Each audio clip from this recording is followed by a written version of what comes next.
खुश खबर, आता रक्ताच्या नात्यात जात वैधता प्रमाणपत्र असल्यास पुराव्यांची कटकट संपली। राज्य शासनाचा मोठा निर्णय, कुटुंबातील सदस्यांना मोठा दिलासा।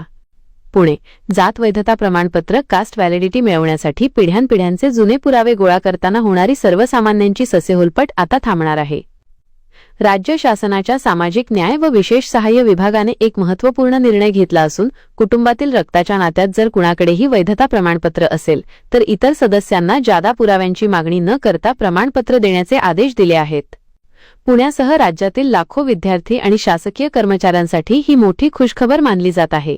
जात पडताळणी समित्यांकडे हजारो प्रकरणे प्रलंबित असल्याने शैक्षणिक प्रवेश आणि नोकरीच्या कामात अनेक अडचणी येत होत्या, त्या आता दूर होणार आहेत। काय आहे नवा नियम?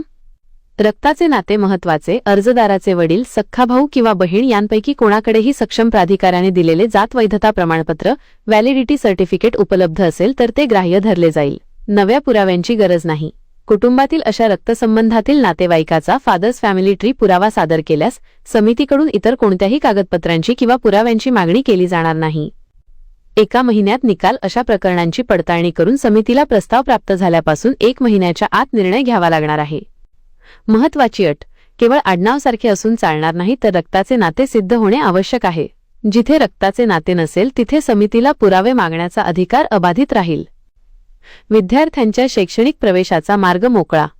अनेकदा जात वैधता प्रमाणपत्र वेळेवर न मिळाल्याने राखीव प्रवर्गातील विद्यार्थ्यांचे अभियांत्रिकी, वैद्यकीय यांसारख्या व्यावसायिक अभ्यासक्रमांचे प्रवेश धोक्यात येत होते।